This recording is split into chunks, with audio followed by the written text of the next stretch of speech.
It is a trade deadline Thursday in the MLB, and it's been Oh, a fun buddy. one. It's been a fun one for me, man. I don't know how Pat's feeling. Everyone wants me to do wellness checks on you.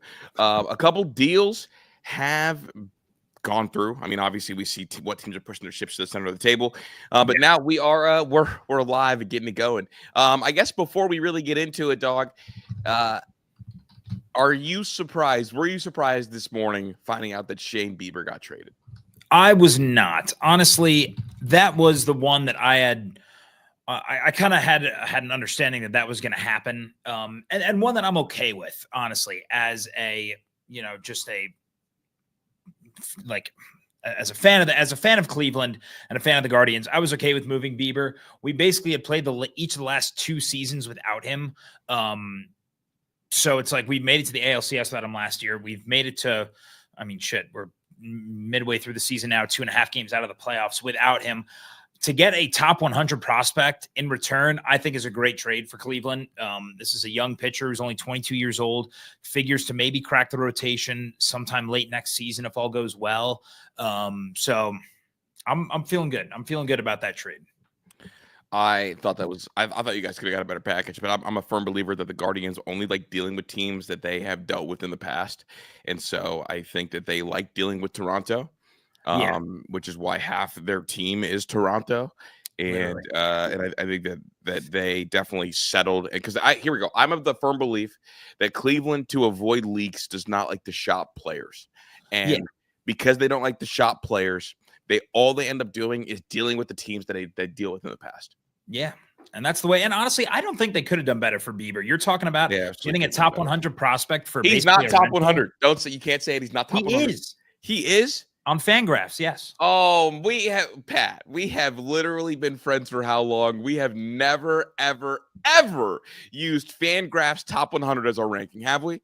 Has there been a single other time? Is he a top 100 prospect according to Fangraphs? Two accredited lists that you and I always use. All right. Is Baseball America and Pipeline. So just say it. Just say. But should we trust Pipeline? Pipeline didn't have Spencer Jones as a top 100 prospect. I don't know. I think Pipeline might be washed. I think it's time to move Pipeline is not washed. They didn't have Spencer Jones as a top 100 prospect heading into the year, and that's fine. I don't call Spencer Jones top 100. He will be a top 100 prospect by the time the year's up. He's been arguably the fastest growing pitcher in all of Major League Farm System. All right, then I will chill on that. But I'll let you say that. Potentially top 100 by the end of the year. I don't think he will be top 100 by the end of the year. I think he will be. And again, by the end of the season, because I think the injury is going to keep him out of the top 100. Yeah. If again, depending on how much he pitches to end the year. But I think by the time he gets called up, he'll be a top 100 prospect. I guess that there's a. Okay, well, holy shit, fuck me sideways. Yeah, by the time he gets called up, I'd hope he's a top 100 prospect. That's how it works. Shit, not really, bro. Have you seen the way that? Shane Bieber, Aaron Savale, Zach Plesac. Oh, I forgot. It's the bargain aisle with you guys. I'm just saying, none of these guys are top 100 prospects for us, bro. This is just we develop pitchers, man. So to get a fringe top 100 prospect for a guy who's probably not going to be on Toronto in 3 or 4 months anyway, I consider a steal. Yeah, no, that I definitely don't consider a steal, but it's fine. That's a decent price. It is funny that I think it's a fair price, not a steal. I'll go fair price. I do think the market got reset after the deal. I think Mason Miller going for the price that he went for kind of threw a wrench in the pitchers market. Because I thought, because at first when I saw the Shane deal, my first thought is, okay, what does that mean for Sandy? What does it mean for Dylan Cease? But the Marlins and the Padres are both asking for 3 of a team's top 15 prospect to move either of those guys. And I contend that those guys have the same concerns that Shane has. I would say probably not, considering I feel like Shane is I don't know. You value Shane differently than I do. You're talking about a guy in Shane Bieber that had his metrics had fallen off in 2023, only pitched 2 games in the last 2 years, and has had injury concerns this year. Like for a rental, because again, here we go. What are the concerns with Sandy? Basically, has he lost it? The thing with Sandy is that he's since coming back from the elbow. He has not been very good. Mhm. This year, the ERA is 6.36. And all of his underlying metrics are bad. And Yeah. again, the Marlins are going to get for him likely the 2 of a team's top 15 to top 20 prospects. So that's why I think, here we go. I think they could have gotten more from Bieber. Yeah. That's fair to say. And you can acknowledge the Guardians do not like to shop around. They will only deal with who they deal with, and that's how they avoid leaks within the org. Well, yeah, So but you also have to remember that stance. Sandy has 3 years of control. Yeah, at a bad price point. But but again, you're buying for him you think you can fix him, right? You're not trading someone who you think is broken. Isn't that the whole point? You're hoping that it plays. Obviously, you're hoping you would. So I mean, but I'm saying that's arguably, isn't that a scarier trade for then? Sure, but again, that's why the asking price is what it is, because you're getting the longevity in return. It's 3 years as opposed to a rental. See, I guess I don't view that as a positive. The Sandy thing, I view that as like a major negative. Like at that price point, if you trade for him and it's a gamble and he does not work out, all of a sudden now you're stuck with him. You lost your prospects, and he's on the books for multiple years. Yeah, but that's where if you're a team that is a high spender, you absolutely do that. I mean, he's a former Cy Young Award winner. You could say the same thing about Shane Bieber, I guess. And that's what I'm saying. I think that they both are the similar risk. Yeah, and that's why I think Sandy gets more of a return, because he's got more years attached to him, and he's not that old. Sandy's younger than Shane too. Sandy's 29. All right, now what about Dylan Cease? Dylan Cease, like if the Padres get 3 top 20 prospects for Dylan Cease, will you? I know you're doing Pat. I just want to tell you, I think it is okay to say I like the return, but we definitely could have got more. I think those two things can go together. I really don't believe so. Like I'm totally content. I mean, you're talking about a guy who hasn't pitched. He's pitched 2 starts in the last 2 years in the majors. I know, but Pat, okay, so all right, here we go. He's a rental for 3 months. And okay, then let's go through it. I love this. This is great. We're in it now. Yeah. Zach is right. Pat is wrong. Look out, folks. Quan is gone. What is Quan worth then?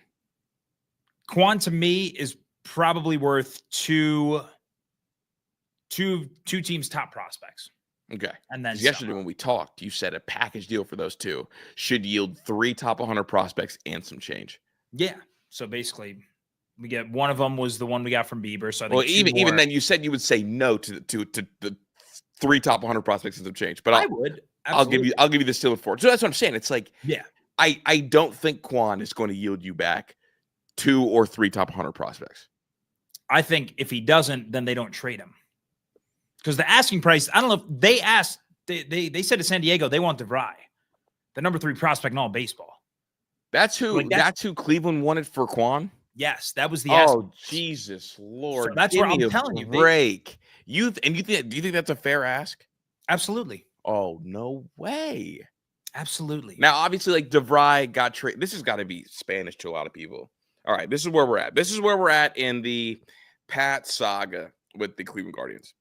The Cleveland Guardians, we think, are sellers, right? I mean, so far they've sold -0.2 WAR on the year and have yielded a top 100 prospect and a player to be named later. Okay, we're just going to start from the beginning, because I'm sure because a lot of people are joining in middle of this conversation we're having, because this has been like an ongoing conversation. It's a soft sell what they're doing right now. The Cleveland Guardians went into this trade deadline, moved Bieber to the Blue Jays. Yep. Moved Seawald to Detroit. That is the best trade ever. For cash considerations. Yeah, and a player or a player to be named later. And Stephen Kwan has not discussed an extension in several months with the Cleveland Guardians. And there is an industry belief that he will get traded today, right? Yeah, those are the rumors. Yeah. Who are the suitors that you're hearing for Kwan? And are you going to be okay with Kwan being traded, period, before I ask for what the haul needs to be in return? I'm of the belief that we should not trade Kwan. I'm okay with trading Bieber. I'm not okay with trading Kwan. For a team that struggles to develop outfielders and to develop hitters in general, Quan has been the only mainstay in the outfield for the last 15 years, aside from Michael Brantley. I think it would be foolish to trade him with this much time left. This much time left on his contract. 2 arbitration years coming up. We also don't know if there's going to be baseball past 2027. Another thing that I've been reading into is that the new ownership group for Cleveland, or one of the new owners, Blitzer, comes into play in 2028, the year that Quan would hit free agency. So this move would kind of, I guess, set the stage for where Cleveland is at going forward. Because I believe that they should not trade Quan. I think Quan is insanely valuable because he's so good at what he does. He's great at getting on base. He's great at working counts. He is a vital leadoff hitter to any championship contending team, I would say, and plays elite defense. Do you believe that the holding on to Quan would be because they feel like they can make the playoffs still? I would say probably. I mean, you're 2.5 games out. No team. I mean, right now, I think Texas really hasn't done much to separate themselves from the pack in the wild card race. Seattle's done a good job. Seattle definitely scares me a little bit, but Boston hasn't done much. And so I think if you can catch 2 of those 3 teams, and then you just got to get into the dance. You don't know what's going to happen. Yeah. It's kind of become clear who thinks they can win it all this year and who doesn't think they can win it all this year. Yeah. I'd say the Mets are pushing everything to the center. They are all in. They think they can win this year. And honestly, I think they owe it to Juan Soto to try to win this year and every year because they need a World Series with him there, period. Yeah. The Padres made probably the deals of the day, acquiring Mason Miller and Sears, who I'm not a big Sears guy. I know, I think he's viewed in the industry better than I view him. But Mason Miller, think because he's a lefty, and lefties starting pitching is always sought after, even though his stuff isn't great. Yeah, he just gets hit too hard for me, man. Yeah, I mean, to me right now, like after seeing Sears get moved, I would love for the Indians to float out Logan Allen, dude. I mean, he pitched a gem 2 nights ago, and absolutely try to figure that out if you can move him for something. I think right now, what I want the Guardians to do is I want them to continue this soft sell. I don't want to trade Quan. I'm very anti-trading Quan. I think not only is it a bad move for the future, you're also sending a message to any future Jose Ramirez type of player that we're not going to build around you. He's the only player that they've brought up and developed in the system since Jose signed this team-friendly contract. If you're not able to surround him with help, then there's nothing, because you're not going to spend in free agency. So it's like you got to capitalize on these types of players. You just send a bad message, is my opinion on it. Okay, I think they need to trade Carlos Santana, Lane Thomas, Jacob Junis, Logan Allen, any guys with expiring contracts that you can get rid of. Okay, I guess on the flip side, like if Quan's message is, well, I want my extension for about $25 million a year. Mm-hmm. Like this is the most value you'll get out of Quan because there's that much control. Like now, then I think it's a good time to trade him. Yeah, well, for sure, his value will never be higher than it is now, and he's not worth $25 million a year on the other side of it. Yeah, I mean, I think naturally there are guys making $20+ million a year in the outfield that are worse than Quan. So I would be okay with paying that. Again, we don't pay money as it is, so like spend a little extra money to keep Quan. I would absolutely do it. Yeah. So I guess that's where the Guardians are right now. My Yankees, Cash God, is having an incredible deadline. Yeah. Doing all the right things. I was worried a little bit heading into today that either we wouldn't do anything on the Yankee side of it, or we would make a move and cost us one of our top 5 prospects. They added 2 bullpen arms. Our bullpen's been gassed most of the year. Bednar and Bird, both good. Bird, I think, is a shot to be really, really good too in the future. I mean, right now he's been shaky in Colorado, can't spin a breaking ball there, so I'll give him flack. But his stuff plays well. But dealing with the Pirates and landing kind of one of the better closers in the sport. I mean, to be honest, I thought Pittsburgh could have gotten a hell of a lot more. They could have got way more, dude. After seeing what Mason Miller got back, and I know Mason Miller's younger. I know he's got more control than Bednar, but still, Like, you're talking about a guy who has, I think, what is it, a 0.39 ERA since May? It's May 24th, yeah. And I know he got demoted early on in the season with some rough outings, but this guy has been an all-star in the past. And you know that relievers are going to go through natural slumps. Like, it's just common for any reliever.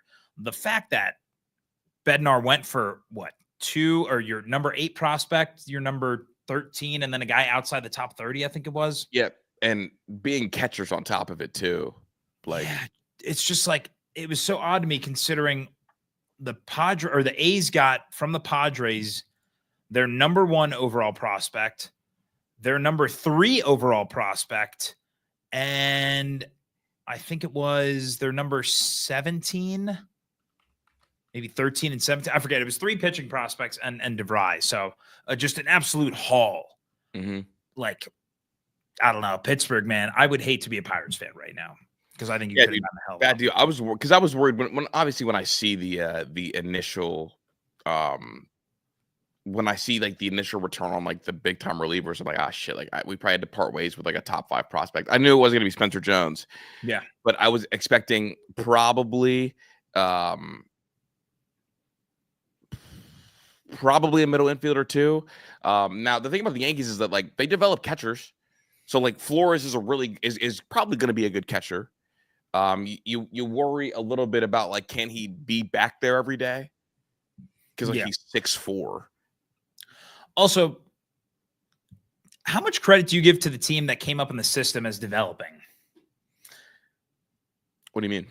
Like, it's just funny that you say like the Yankees develop catchers. Yeah, absolutely.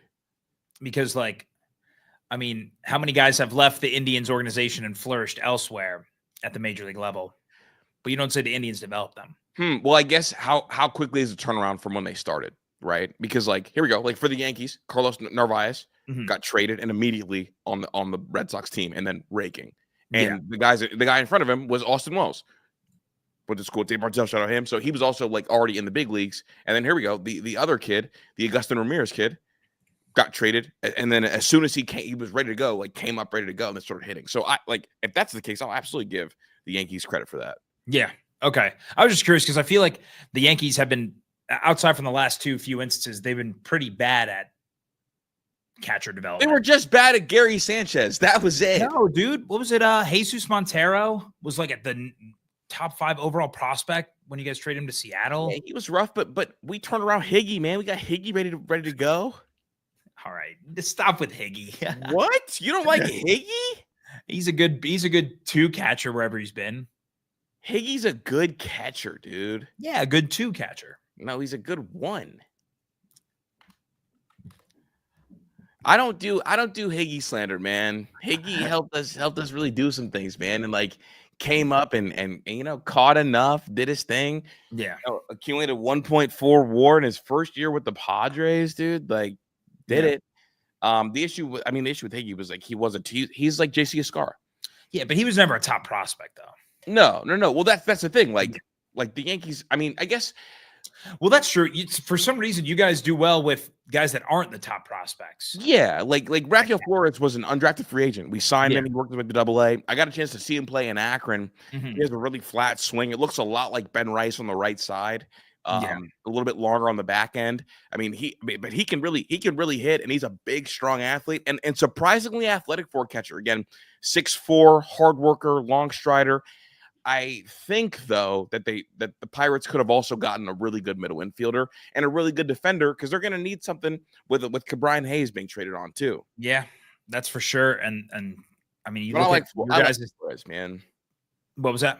I like Flores, the catcher. Like I just like him. But no, and that's fair. You guys have done a good job in recent years of developing catchers. So I just want to give you a little flack because honestly, growing up, like that was the knack on Yankees that they would trade these top catching. I mean, Jesus Montero and Gary Sanchez were like 2 of the top prospects in all baseball. Yeah, but Gary could hit, bro. Gary was good. He could. And dude, one of my worst takes ever was when him and Judge came up. I thought he was going to be better than Judge, dude. Bro, he was going bomb squad early in his career, man. He was. He did fall off. I mean, really, if you look at it, 20 home runs, 33 home runs, 18 home runs, 34 home runs in 19, which juice ball year. He was a really good offensive catcher. he just became so horrendous behind the plate that it became really hard. It became really hard. Yeah. The Perez kid, as soon as Paston said he's got good swing decisions, I'm like, yikes. Good swing decisions, but he's in single A hitting 209. So I definitely worry about that. Wait, what did I say? Well, what did I say? No, Jeff Passon. Oh, I thought you said Pat said. I was like, wait, no, Passon. No, My Passon. bad. My bad. That's a blunder. But no, Bird and honestly, like Colorado got a better return for Bird. That's what I thought when I texted you. I mean, I know Rock Riggio has been getting a lot of hype recently. Kind of following the Caleb Durbin train that we've talked about. But yeah, I mean, shit, he's got a 937 OPS this year. Better than both of those guys, Flores and Perez. 18 homers, so he's got the most pop out of this group, I think, too. Again, this is just from this year. I've seen a lot of hype around him. So I thought for Colorado to get him for Jake Bird, which I just saw Jake Bird pitch against Cleveland 2 days ago, completely blew the game for them. Yeah. And so I was hoping you weren't going to bring that up. No, Rock Riggio's funny, man, because like he's already 23 years old. He just got to AA. Yeah. And they're not quite sure where he can play in the future. I mean, yeah. Because like here we go. Their long-term plan at second base is going to be Jazz Chisholm. Like they're gonna likely extend him or sign him for a big chunk of change. Obviously, shortstop is spoken for, and Rock Riggio is not athletic enough to play shortstop. Yeah, and he doesn't have the arm talent to play third base.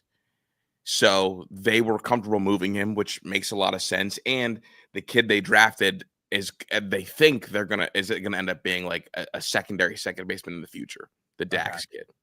So Rock Riggio made the same amount of sense. And I told you about a month ago, like the Rock Riggio hype is the Caleb Durbin train.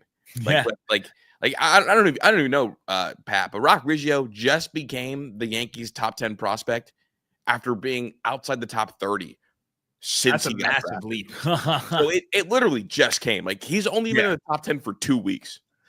I mean, it's funny because like you look at his overall numbers, and 2023 he hit 192 across rookie ball and A ball. Then at high A last year, 221. This year has been an anomaly. I mean, 264 and 937 OPS, just like has jumped onto the scene. Yeah, this is your basic like, oh shit, he's hot right now, let's steal him. That's a good move by Cash, in my opinion. Now I like Rock Riggio, but no, I like Rock Riggio a lot, actually. And honestly, like that's a good package for Bird. And he'll be able, his bat will play in Colorado. He pulls the ball in the air. Yeah, I was going to say any ball in the air, it'll play. A guy like that. I mean, shit, Tyler Freeman's making it work in Colorado, and we saw Nolan Jones do it, man. Just hitters in Colorado are different. That's a but now Yankees outlook. I mean, I think if they're done, we're good. Okay. They don't need anything else. Bird, you'll take. Bednar, you'll take. I mean, McMahon has been phenomenal. And then on the way, it's funny because it's gonna play like a trade acquisition. You got Heel making his first start this weekend. Yep. And then Fernando Cruz is gonna be back here. So like we're talking like all of a sudden this bullpen, who was a little gassed, Hedrick played really well. They're getting a jolt to life right now, and they're gonna need it obviously with Judge being out. But shout out to I don't know if it's official yet. Shout out to Stroman for pitching a complete game today. Did they call the game? So he's going to get a CG. That's wild. I just don't know if they called it. I know it was rumored. But I mean, they rushed to get him out of there. Yeah. Ramon Laureano to the Padres. All right, so and Ryan O'Hearn to the Padres. Holy shit. Oh, they are all in. Yeah. Oh, my God. There it is. Huh. Or wait a second. Where are they going to play O'Hearn? I mean, what is their current lineup right now? And do they do the thing, dude? Do they I mean, you probably platoon O'Hearn, right? Because he hasn't played much against lefties this year anyway. Yeah, but where do you play him? You know who might be gone or might be out of the lineup? Ooh. Bogarts. But who's going to play short? Iglesias. They won't do that. They pay Bogarts. Honestly, well, like you look at their lineup yesterday. I mean, your outfield is Merrill in center, and then Wade and Tatis in left and right. Arise at first, Machado at third, Cronenworth at second, Iglesias at short, and then Bogarts DH'd. I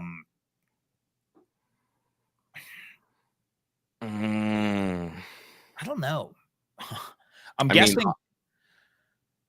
I'm guessing you probably. I mean, he'll probably just DH, and either Bogarts or Iglesias is going to lose at bats, which you're okay with. I mean, neither of those guys have any sort of pop. Yeah, I was just hoping that Arise would lose at bats. He will never lose at bats. Dude. I'm just saying he's a bad defensive first baseman is what I was thinking. So honestly, maybe he could DH and O'Hearn will play first. Mm-hmm. Because you're not going to take his bat out of the lineup. No, you can't. Jesus Sanchez just got moved. Okay, yeah, I saw that the Astros were linked to him. Yeah, San Diego. Yeah, the Astros just got Jesus Sanchez. Okay. Yeah, so Laureano and O'Hearn to the Padres. Danny Colum from Minnesota to the Rangers. Astros get Jesus Sanchez and are also reportedly trying hard for Merrill Kelly, Sandy, or Dylan Cease. Houston is. Yeah, honestly, I'm shocked. Oh, fuck, Correa to Houston, too. Yeah, Correa is back alive to Houston. Yeah. It looked dead 24 hours ago via Jeff Passan. They revisited and I guess there's a financial gap right there, but he's been so bad. I want him in New York, though. Yeah, and he's gonna play third for Houston now, which would be ideal. Yeah. Oh, did that go through officially? Is it? Oh yeah, Correa's official. It's official. That sucks. Yep. So Correa to Houston. Damn. So Houston's kind of going all. I mean, they had to, right, with Seattle putting pressure on them. I mean, Seattle's done getting Eugenio back and Josh Naylor. Like, fucking Seattle is looking nasty. Dude, that sucks. Fuck, I hate Houston. I'm like I'm getting the PTSD. Yeah. They're getting the gang back together. Yeah. I really hope. Oh, if Quan ends up there, I'll literally throw up. Oh, that would be God. Fun. But probably not after they got Jesus Sanchez. Nah, yeah, they're probably done for now. And the Padres got to be done now too. So really, if anyone's getting Quan, it's going to be the Dodgers. And that will the Dodgers come up, or will they just punt for this year? I don't. What should they do? Because they've been hesitant in all the reports that they don't want to move off of their top three guys. And I don't think Cleveland's going to make a deal for anything less than that. So. They're talking about Dustin May getting sent to Cleveland. Oh, God. Actually, I'm sick about Houston. Yeah, dude. Houston. So Paredes is done for the year then, right? Is one of my guesses. Yeah. Moving him to. Will the Twins just trade Royce Lewis to us?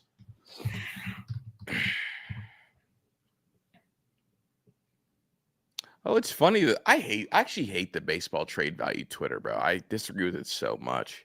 It's funny. I mean, they viewed our trade for Bieber as a massive win for us.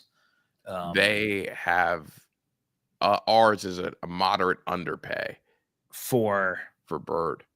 Okay, I mean, yeah. I think that's fair.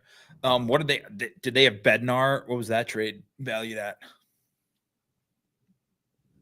They rejected it as an overpay by New York. An overpay? Yeah.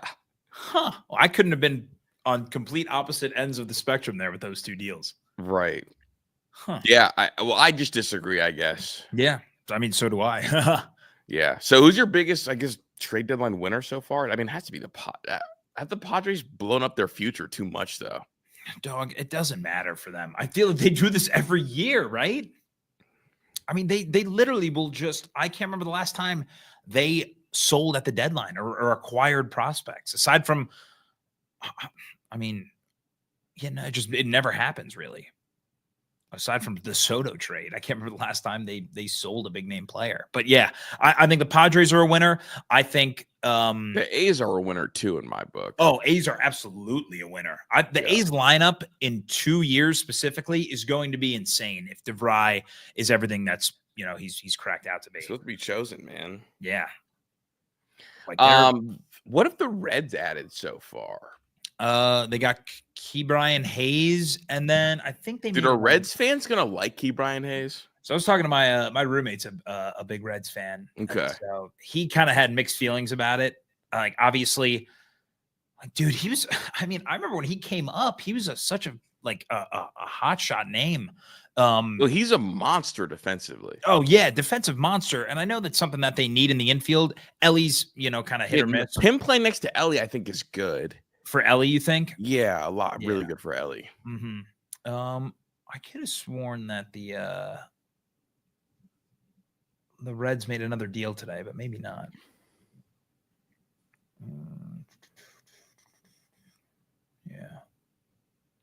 Yeah, bro. Ke'Bryan Hayes is crazy, dude. Like it's like Andrelton Simmons defensively.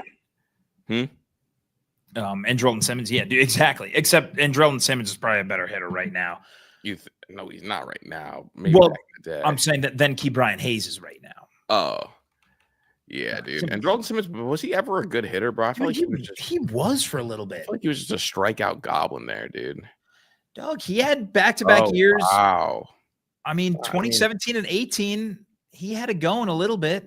Yeah, no, he could hit a little bit. There it is. Yeah, OPS plus 108, 102. Yeah. He was in the 90s a couple of those years too. Like a decent hitter. Ke'Bryan Hayes has been so fucking bad. Like I kind of wanted him. No, just Ke'Bryan Hayes. Like you look at his last 2 years, 61 OPS plus, 60 OPS plus this year. Yeah, he's just so good defensively. It doesn't matter. Like to never be a negative WAR player with that OPS is so impressive. Dog, he's had a slugging percentage under 3 each of the last 2 years. That's like Miles Straw levels of bad. Bro, I would have taken him if we didn't get McMahon. I like McMahon a lot though. And McMahon is 1,000 times the hitter that he is. Are you kidding? Yeah. No, much better hitter, not the same defender. No, he's an ungodly defender. So shout out the Reds for getting a good field. And you hope that, the Reds play in a hitter-friendly park. Maybe a change of scenery is good for him, can unlock something. I mean, because what was he like in the minors? I feel like. I know some people believe that he got rushed up too quick. Yeah, I mean, was never a huge. But he got up at 23. Yeah, dude. I mean, in his last stint in AAA, he was hitting to the tune of a 751 OPS in 110 games in 2019. Finished with a 265 average, 10 homers, 53 ribbies, like 30 doubles. Like you want him to be a doubles guy. Like that's what what profiles as. So. Definitely not a doubles guy. Yeah. And doubles guy. 19 doubles in the last 2 years is wild. I don't want to keep you too long, Pat. Obviously, like we have a lot to get into, but what's your next? Oh my god! Oh no! Adolis Garcia did not get traded to the Mets. I hate Twitter this time of year, dude. You just gotta. I mean, honestly, I just refresh Underdog MLB. Okay. That's just what I do at this point because I don't trust if you search the player's name in the Twitter bar, it doesn't you get all sorts of things. Did you see I've been following this little tin hat report. If anything that's keeping me sane is that because Stephen Kwan's agent is in Cleveland today. Okay. And so I guess Morosi had a tweet before Josie got extended that the Guardians were looking to move him. And then either later that day or a couple days later, he signed the extension. So there's a small portion of Guardians Twitter that believes that the Quan extension is going to happen today. And it's either they're going to deal him or he's going to sign the extension at like 5:59. And so, dude, part of me wants to like turn off my phone and just be completely in the dark for the rest of the day. Because I don't want to know, dude. I'm so nervous. I can't do it. So here we go. We got O'Hearn to the Pirates. Or her into the Padres. Excuse me. Yeah. I can't believe Correa to the Astros, dude. Yeah, dude. That's such a pain in the ass.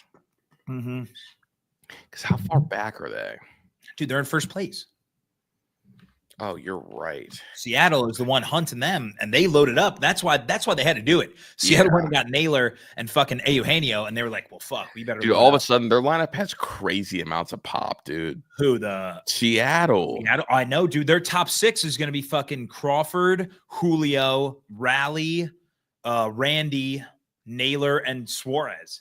That's absurd. I think I named someone twice there, but regardless, I forget who I. But whatever. I just know their lineup is fucking loaded. No, Crawford, Naylor. I mean, fuck, I don't know how you feel about Polanco. I mean, he was a fucking thorn in our side in Minnesota, but like, I mean, he's a good hitter. Yeah, I mean, he's the 778 OPS, 17 home runs this year. He had 17 bombs this year. Damn. Yeah, dude. At one point, he was like the number 3 or number 4 fantasy second baseman. Yeah, dude. I mean, they can all hit. Yeah, they're gonna be a fucking problem. And Naylor went yard yesterday. Saw fucking. Yeah, and Julio's heating up. Yeah, and that's been the biggest. Like, fuck, don't let him get fucking hot because he's been kind of ass for the last 2 years now. Yeah, I mean, he always ends the year on a little hot string. Fuck, yeah, we talked about their pitching. Their pitching's fucking loaded. Yeah, dude, Brian Wu, dude. I love Brian Wu. He's my favorite on their staff. I love Kirby, but he's been ass this year. He goes today against Rocker, which is kind of a low-key sneaky matchup. I've always been a Wu guy. Yeah. Big woo. It's the fastball just like is so different. But bro, who's your guys' next series against? We play Minnesota at home. So like it's funny, man. And this is again, one last quick little rant. This whole Class A thing has fucked up everything because like we're punting away a season and we're punting away next season if we trade Quan, potentially the next 2 years, over something that I think has such a minimal aspect of the game. And we were trying to trade Class A. We were maybe going to trade Class A this deadline anyway. Now I get it. You're missing out on potentially netting a return that Mason Miller got. So you got to figure out new ways to do that. I get it. Which would have been a crazy return for you. It would have been crazy. But we play like it's so funny because the Guardians have a chance to put their front office in a tough spot this offseason because they play, I mean, out of their next 18 games, 15 are against teams under 500. This team still has a very legit shot to make the playoffs. If they make the playoffs, again, after what has been considered a major disappointing year, to make the playoffs, the team has no other choice but to buy. You're coming off an ALCS 2 years ago, another playoff berth.